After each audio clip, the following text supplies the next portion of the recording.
So it was 10 years ago this month that we launched our first show, and it was a time of new beginnings for podcasts. We were pretty early to this game. In contrast to many other shows about politics and current events, we avoided snarky slogans and angry attacks and focused instead on what we might improve if we listen carefully to others who we often don't agree with. Take risks with our opinions. Here's how the first show started, right at the beginning.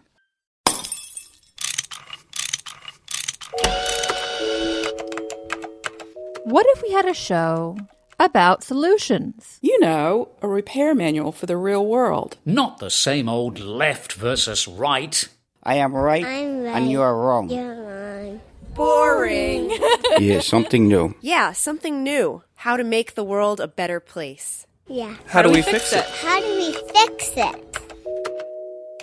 Hi, I'm Richard Davies, and I've been on the radio for years at ABC News. And I'm Jim Meggs, and I've been editor of a bunch of different magazines, including Popular Mechanics. We've come together for our very first show, Jim, so let's launch right in to a subject that's of vital concern for most parents. Well, that was in April of 2015. As co-hosts, Jim Meggs and I embraced nuance and celebrated contrarians and compromisers alike. So we were a little bit out of fashion, but I think slightly ahead of our time. What follows is an intellectual road trip of some ideas we discussed and some terrific guests we met. A few days ago, Jim and I recorded this conversation in New York and included a sample of extracts from our pretty deep catalog of shows. It's really good to be back together. It's great to be across from you with microphones in front of our faces, like old times. Yeah, when we did the show for many years in my apartment. Yeah, so it's nice to be back today. We're in the offices of the Manhattan Institute, where I'm a senior fellow and where we've recorded a number of our episodes over the years. But it's nice to be reunited in person. That kind of reminds me, we did shows together for about 9 years, almost every week, nearly 400 shows. And in the past year, we've kind of drifted apart. What have you been up to? Yeah, I am really busy with my work for the Manhattan Institute. I've got a report just came out today as we're recording on the future of American space policy and how to save NASA from itself and from Congress. And also writing a lot for Commentary Magazine and doing my usual other activities, a lot of music and hiking and things like that. And I've been pushing the show in the direction of listening to different points of view, as in the work that Braver Angels is doing to bring both conservatives and liberals together in the same places to combat what to me is a huge crisis in America, which is rigid polarization. So continuing that tradition that we've had from the start of how do we fix it, of trying to encourage healthy conversations across divides, even though I'm not as much part of it anymore, but I'm happy to see that's going on. Yeah. And we came together 10 years ago, and I was, in your words, pretty much a mainstream liberal, even though I bristled at the term. And you have always called yourself a squishy libertarian. And the shorthand for this is, I lean left and you lean right. But things have really changed. The first show we did was right at the time when Donald Trump came down that escalator and really blew up politics as we know it in declaring to run for president. It's a different world today, and even our definition of right and left have changed. You know, you've got people who call themselves conservatives yelling for tariffs, and you've got people who call themselves liberals explaining why tariffs are actually bad and we should have a freer trade. One of the great things about our show is I think we were slightly ahead of our time on a number of issues. And I looked back at the very first episode. Who was it? It was Abigail Baird, who had such interesting, thoughtful things to say about her interactions with her students as a college professor and the impact that she was seeing smartphones starting to have on that culture. We need to learn how to be bored, and we need to learn that we either like or don't like being bored. Sitting still is very important. There's a study came out in Science a couple months ago that was really eye-opening to me. It was done on college students, and they asked them to sit in a room for 10 or 15 minutes by themselves with no technology. They told them how long it was going to be. All of them experienced mood drops. Now, they did a second version of the study where there was a button in the room where they were allowed to shock themselves if they wanted to. Whoa. And a large percentage of them shocked themselves within the 15 minutes. I mean, the shock was better than the boredom. Yep. Shocking yourself. They prefer to shock themselves than sit by themselves. So I think we do need to work on that because most adults, if you ask most people in their 40s and 50s, having 15 minutes alone in a room is kind of like a spa. But for young people, having 15 minutes in a room can be kind of daunting. So I'll give you something to do. You're bored? Oh, I can give you something to do. And then find something they don't like to do. That was Abigail Baird on our first show, which included advice to parents on how to handle the impact of technology on our children's brains, as well as their behavior. She saw early on how it was impacting student culture. You know, in so many How Do We Fix It shows, I would just come away with one little story or anecdote that has stayed with me all these years. And she told the story of when she would end a class. You know, when she was an undergraduate, at the end of class, you would look to people right and left and say, hey, I'm heading to the dining hall. Do you want to come with me? And you'd make new friends. And now she says everybody pulls out their phones. And some of them call their moms, and everybody else is texting, doing something, but they're not extending their social networks. And so that was an early sign of a trend that we're seeing have a lot of impact today. A number of our shows have kind of predicted the future. Including Jonathan Haidt, who was also on this subject of technology and how it has had devastating impact on young people. Yeah, the book that he wrote with Greg Lukianoff, another How Do We Fix It guest, The Coddling of the American Mind. I believe it came out in 2016. One of the most important, most influential books of the last 10 or 20 years, I think. And why was it so influential? Well, he wasn't just talking about the impact of technology, but about a culture that had become so leery of risk and danger, intellectual danger, physical danger, that we're bringing up our young people to be terrified of any kind of ideas they don't agree with, of taking risks in their personal lives. And they've been so overprotected with helicopter parents and everything. Then you mix that with social media that tends to isolate them. And it's a toxic mix. And that book really anticipated a lot of the problems that are flowing from that. The ideas put forward by John Haidt in his books, speeches, and media interviews have been highly influential in shaping public policy ideas on technology, especially in the past few years. One example is how both red and blue states have recently acted to take smartphones out of classrooms. There are many others, including how we think about safety and safe spaces. Here's an excerpt. You talk about safetyism. What is safetyism? So safety is a good thing, but safetyism is the worship of safety. And so Americans got much more protective of their kids physically in the 80s and 90s. Now, in some ways, of course, this is a good thing. We really did an amazing job of cutting the child death rate. When I was born in 1963, we were exposed to all kinds of toxins and leaded gas and dangerous playgrounds. And so, things are much safer, and that's good. But another thing that happened that intersects with that is we have declining family size, and this happens all over the world. When family size shrinks, parents are really, really protective of that one kid that they have.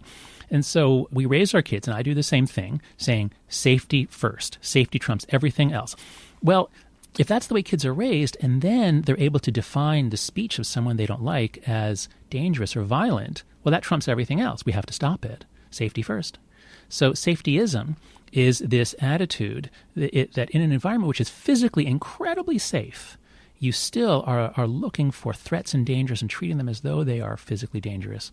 And this, we believe, is really, really bad for young people's development. We want young people to feel that the world is their oyster. Go get them. You can overcome anything, even if you start off with some obstacles. Overcome them. But safetyism teaches kids, you're fragile, the world is out to get you, there's all these obstacles, you can't succeed, people like you can't succeed. Boy, is that disempowering. Author and Professor Jonathan Haidt, our guest on How Do We Fix It? Another one that was an early guest of ours is the New York Post writer Selena Zito, who was one of the first to kind of go out to leave the campaign bus. Back in that 2016 campaign, to go out and talk to people in this kind of great overlooked middle America. A lot of people did that after the election of Donald Trump, but she was out there talking to people and trying to understand these people who felt left out, left behind, who wanted a real alternative to what either party at the time was conventionally offering them. Yeah, Selena Zito framed her arguments in a way that invited people who were even slightly curious about the Trump phenomenon to pay attention. She's clearly a fan, which I'm not, but she gives really interesting examples of why Trump is so appealing to large parts of the country, especially outside major cities and suburbs. Yeah, and she was the one who came up with that early formulation that Trump's followers, they take him seriously but not literally. It was a useful way to understand how people could listen to him ramble on about all kinds of crazy stuff and still come away thinking that he was on the right track. Unfortunately, today in his second term, we have to take him seriously and literally. Yeah, exactly.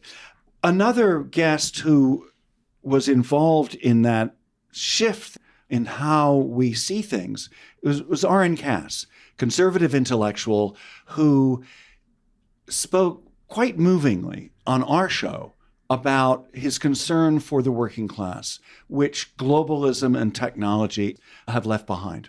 You say America has abandoned the American worker. What do you mean? I think we've become obsessed with consumerism and measuring everything in terms of consumers and living standards. And consuming stuff is great, but in the process, we've forgotten that producing stuff is important too. And it's not just about stuff and numbers and data, is it? It's also about meaning. That's right. I mean, why do we care about work? There are so many dimensions of it. There's for individuals, for their own life satisfaction, their mental health, certainly their economic opportunity. But then also, work is critical to family formation. When men don't have work, divorce skyrockets. And work is incredibly important for kids, and outcomes for kids are better when their parents are working, when they're just living in communities where more people are working. And so on all these different dimensions, I think we have to recognize that a model where you just get economic growth and trust that everyone's going to benefit leaves something out. You actually need to make sure everyone's included in creating that growth. Orrin, I thought I really liked him and I really enjoyed our conversation. And it's been interesting for me to see that he is one of this class of conservative intellectuals who has moved in the populist MAGA direction in a lot of ways and trying to come up with an intellectual underpinning for a lot of the policies that Trump is promoting, including trade barriers, stuff I really disagree with and stuff that I think is at odds, not just with conservative philosophy, but with what the lessons of history tell us. When we set up trade barriers to try to protect working people, it usually backfires. Well, that brings an intriguing question, Jim, which is, have you changed your mind, or do you feel that the politics of the moment have left you behind, have left you politically homeless? Yeah. I gave a talk to a group of business students in Colorado. Most of the people in this group is the Adam Smith Society, which is sponsored by the Manhattan Institute, and it's for business students who are interested in free market economics and stuff. And most of the students are not hardcore conservatives. But one of the women who was there, she said, I'm one of those people who's been left politically homeless. I feel like my party, the Democrats, left me behind with a lot of crazy woke stuff, but I'm alienated by the populism of the MAGA movement. And I think that's a growing group today.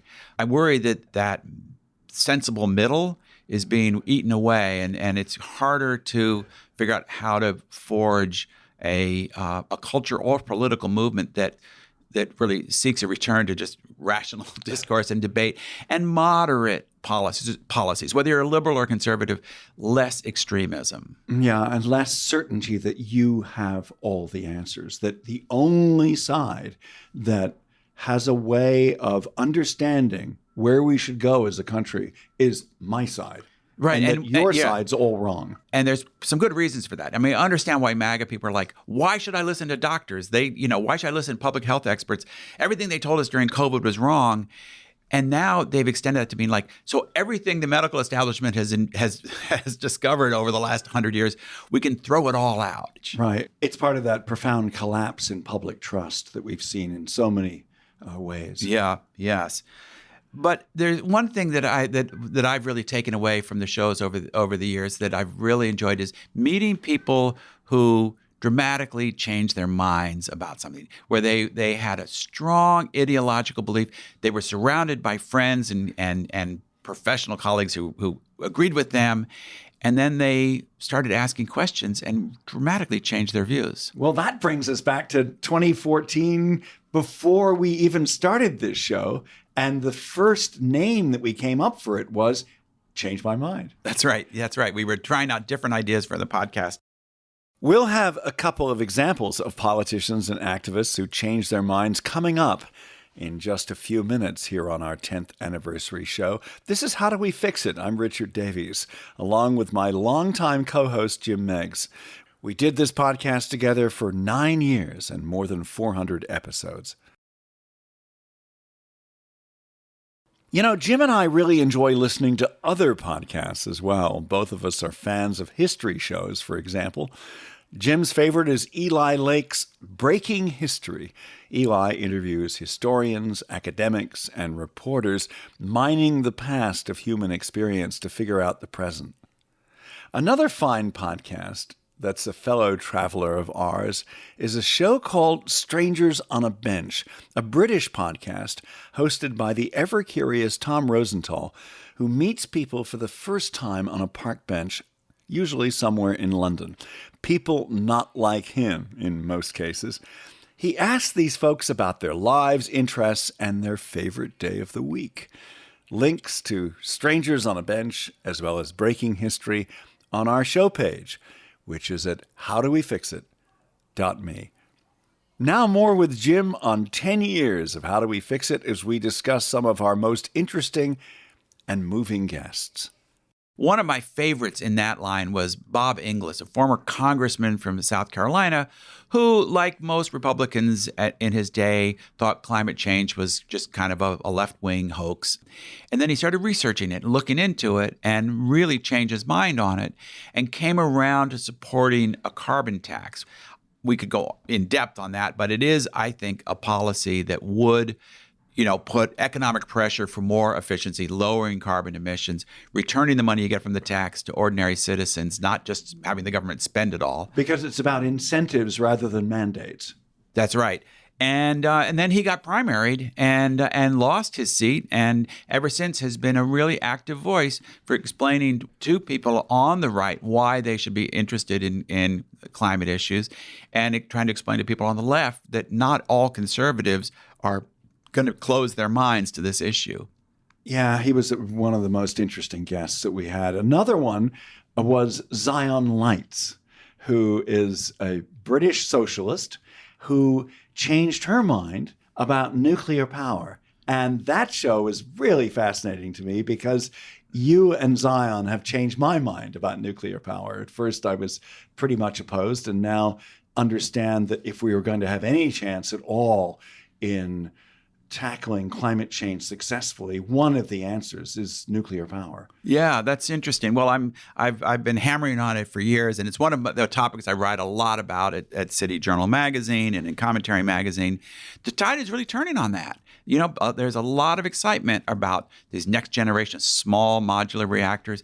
Big data companies are talking about building their data centers adjacent to nuclear power plants so that they can get a reliable source of completely carbon-free power. So sometimes, if people agitate and try to change minds, it actually happens. And speaking of being slightly ahead of our times, I think that was one of the issues that we highlighted before the tide had really started to change. Yes, absolutely. Absolutely.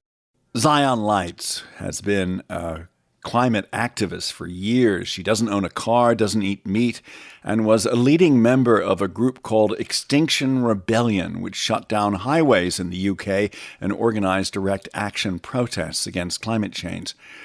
She then studied science, focusing on fixing the climate change crisis, and read a series of international reports as she changed her mind about nuclear power. The same environmentalists that point to the Intergovernmental Panel on Climate Change reports on climate change and say, look, these reports have a 99% consensus that climate change is human-driven.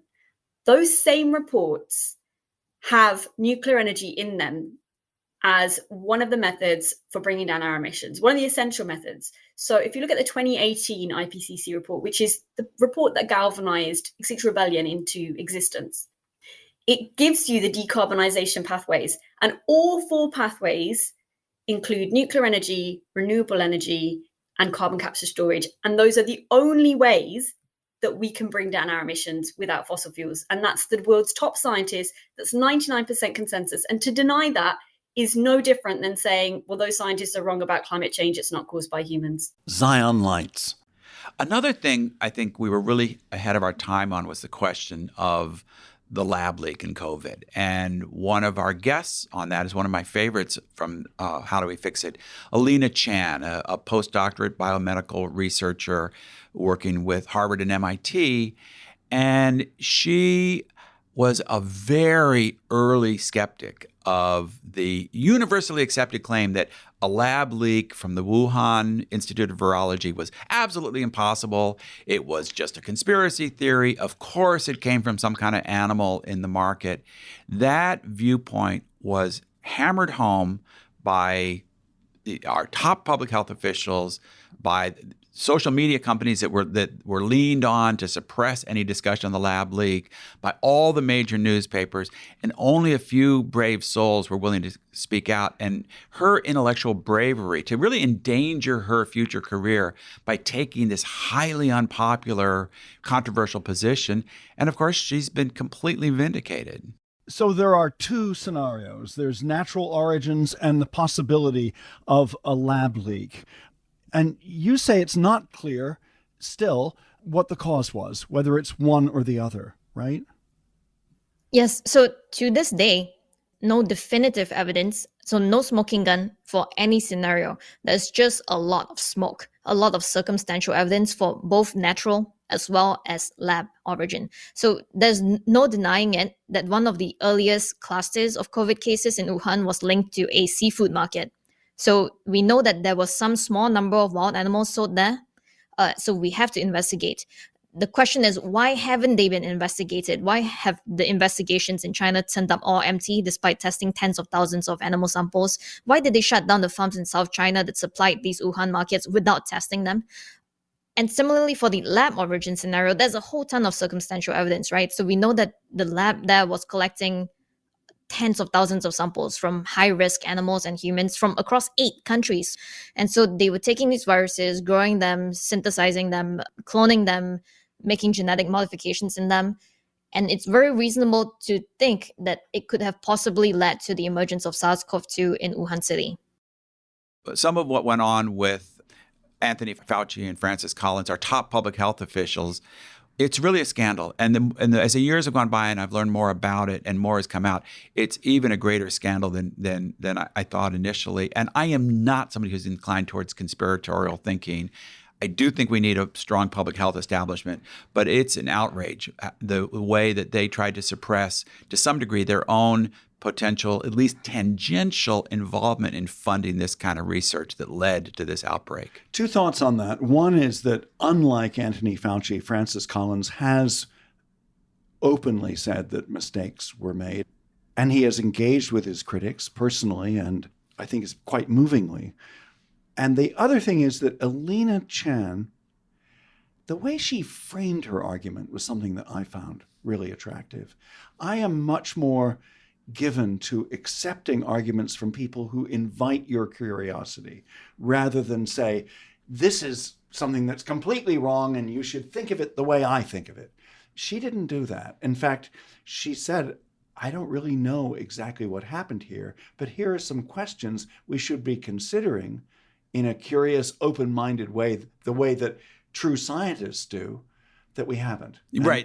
That was very convincing to me. You know, you're absolutely right. It's a scientific perspective. What is the evidence? What are the questions? Let's be wary of premature certainty.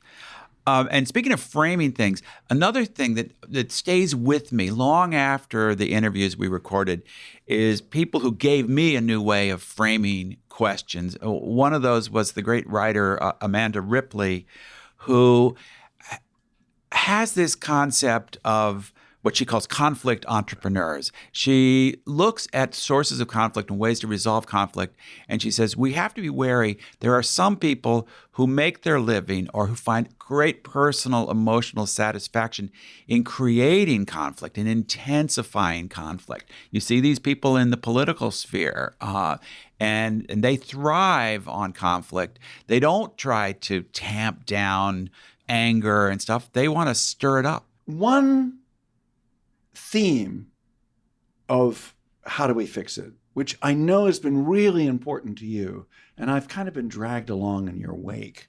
Not as enthusiastic, but by no means opposing your thoughts on this, is the importance of defending our enlightenment tradition of rational and liberal values, which sounds a bit 19th century of you, Jim. So explain, what do you mean? Yeah, or 18th century, really. You know, if you go back to, or even earlier, you know, John Locke and Adam Smith and the great Enlightenment philosophers who established the basic ideas of the sanctity of the individual, of individual rights, of free speech, democracy, but also helped create this enterprise of rational search for truth, the scientific method, and the tradition of open debate and discourse where you're trying to marshal facts to support both, you know, positions that would lead to policies, but also understand, you know, what is the reality we're looking at.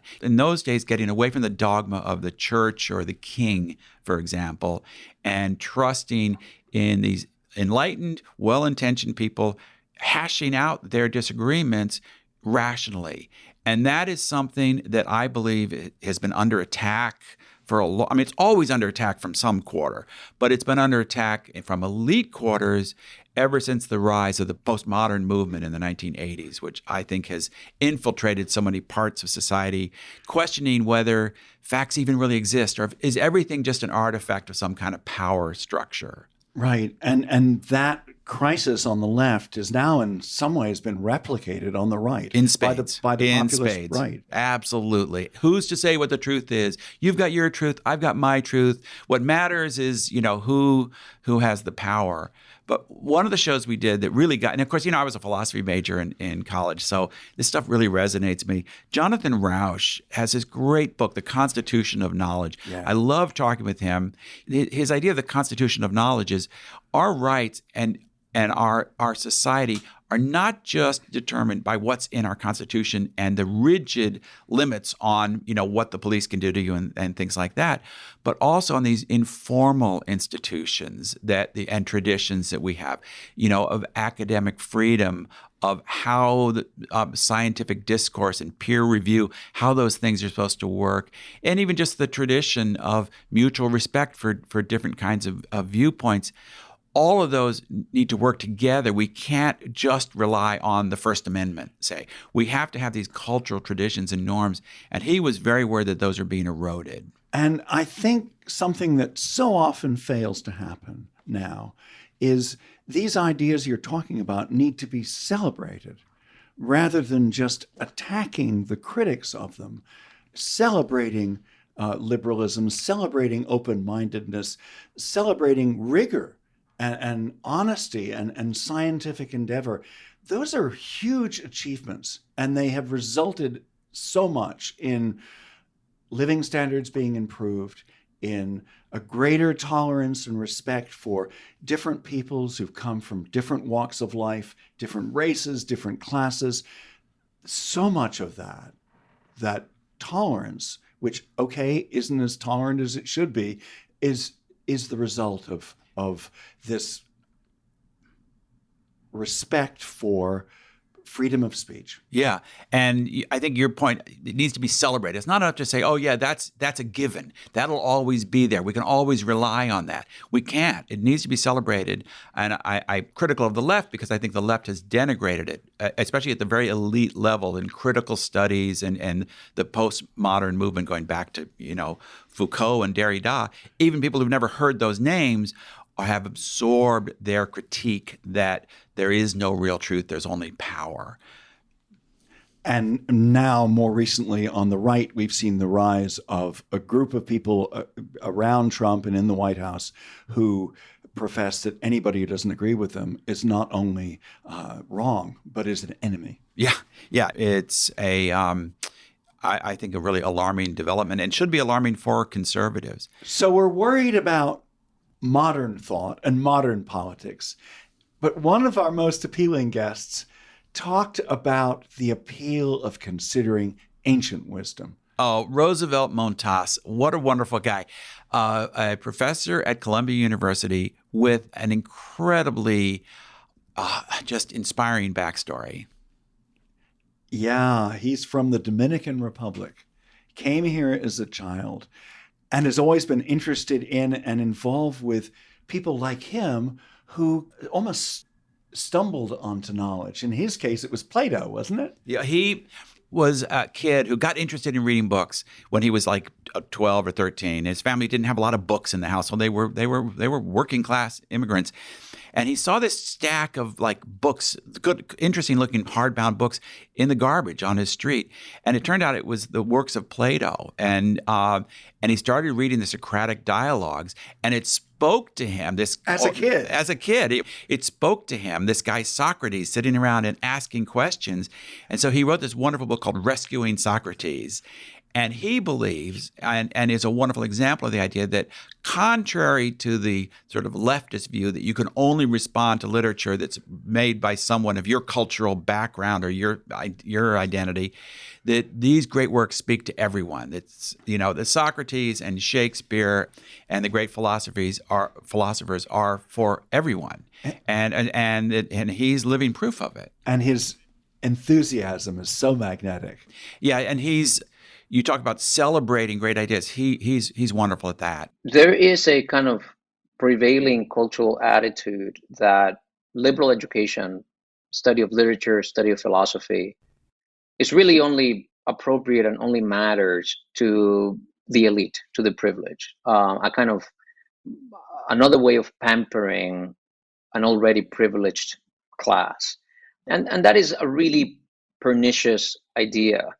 What I've discovered, both from my own experience, but also from my work teaching liberal education and teaching, roughly speaking, the classics to students who, like me, come from low-income backgrounds and are the first in the families to attend college. What I've discovered is that these works speak universally.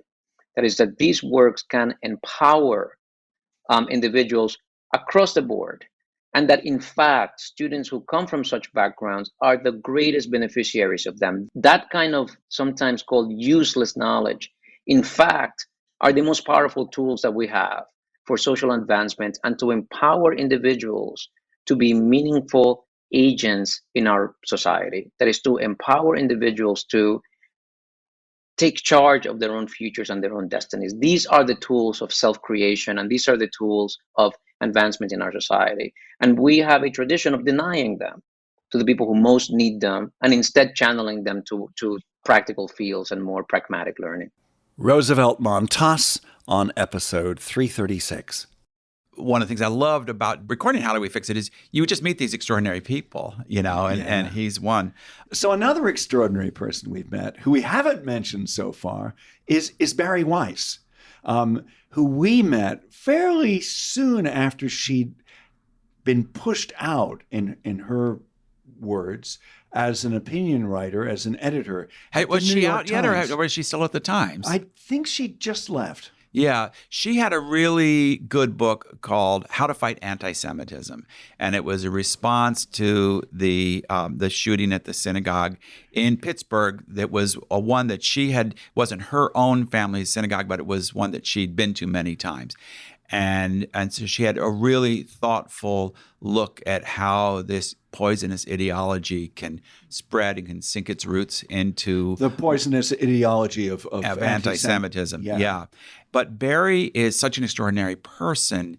You know, she had been hired by the New York Times to represent more of she's not really a conservative. She's more of a centrist, but she's a little bit conservative by today's standards. So they wanted somebody like that as one of the editors on their opinion pages. And ultimately, she and eventually her boss, James Bennett, got forced out in this wave of far left kind of woke outrage that really took over the New York Times in an alarming way in 2020.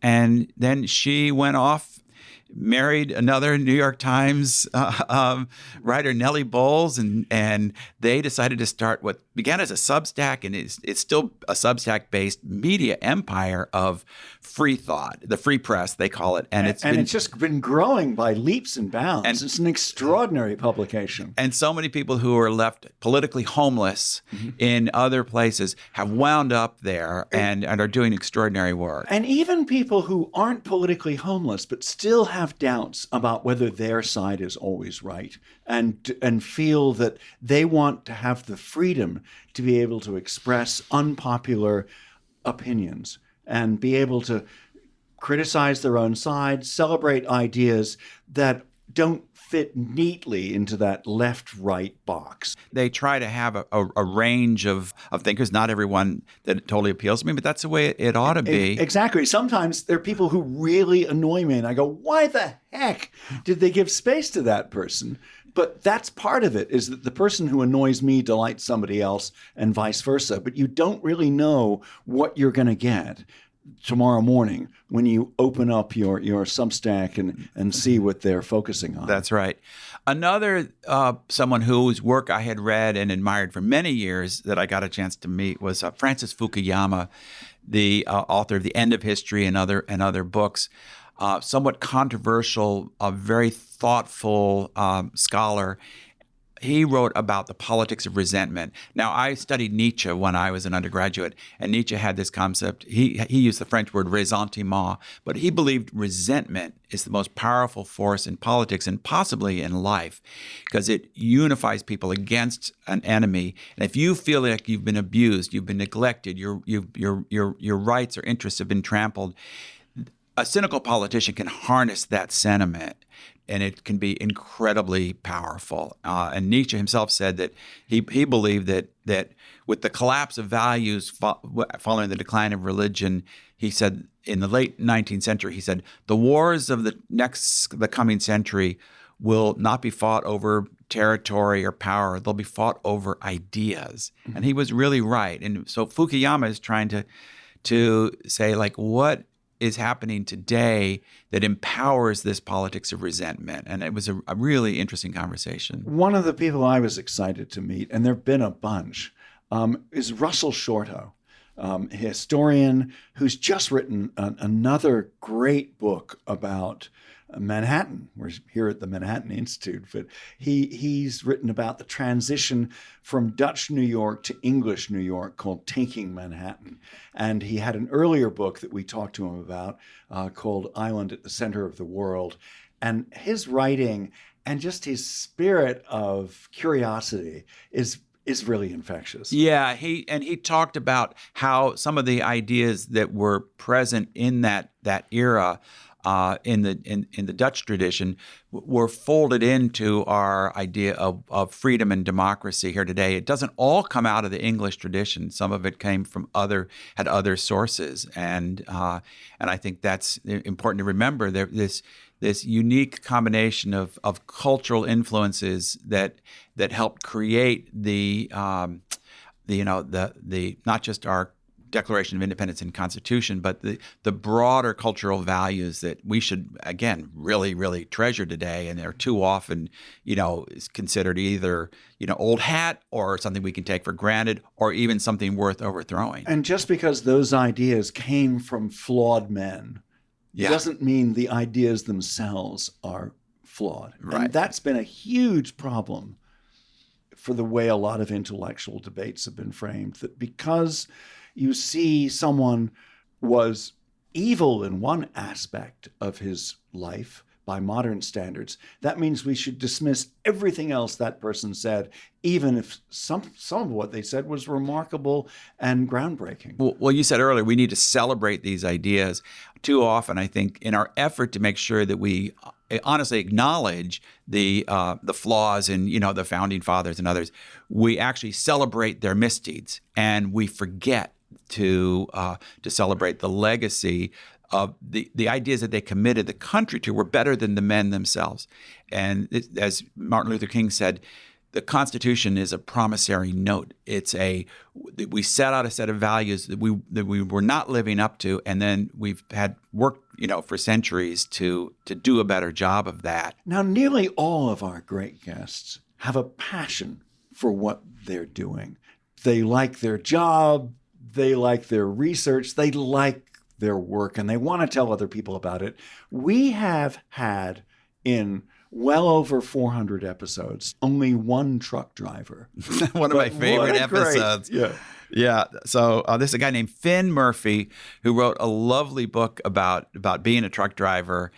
And it was just so much fun to talk to him about he works as a mover and just about the sort of the mechanics of all that and what he's learned about American society, moving people's belongings from coast to coast, and also just about life on the road, and as someone who's in a big rig, not in a car. Yeah. So, and as somebody who used to hitchhike around the country, when you're a young hitchhiker, there's nothing better than a ride in a truck. It happens very rarely. But when you get picked up by a truck, you've got a long ride with a true professional, and you're going to get where you're going. It's been a joy speaking with you for this 10th anniversary episode. Wait, we're done already? We could go on and on and on and mention many more guests. Let me do one more. Okay. Lenore Skenazy, one of our early guests that we had back many times, who is a champion of the idea that we have to let kids be kids, give them more freedom, let them explore, let them take risks. I think that message is catching on today. She now runs a foundation called Let Grow. So I really recommend that. But she's also just a hoot and is a really wonderful spokesperson for what ought to be common sense, but sadly needs an advocate like her. And with that enthusiastic recommendation, Jim, it's time to switch off the recorder and go to lunch. Oh, Richard, it's great to be chatting with you again. And we should make a point of even though I'm not on the weekly How Do We Fix It, I'd love to be your occasional interlocutor. Good idea. My buddy, my pal, Jim Meggs, on this 10th anniversary edition of How Do We Fix It. I've learned so much from him over the years. In recent years, we've also learned a lot about Braver Angels, America's largest cross-partisan, volunteer-led campaign bringing people together from across the political spectrum in the same rooms to share ideas and respect as they disagree better. More podcasts about the people, projects, and ideas of Braver Angels are coming up here on How Do We Fix It this spring and summer. I'm Richard Davies, also expressing warm thanks and deep gratitude to Miranda Schaefer, our editor and sound designer for every single episode of How Do We Fix It since we started our journey together 10 years ago. Thanks for listening.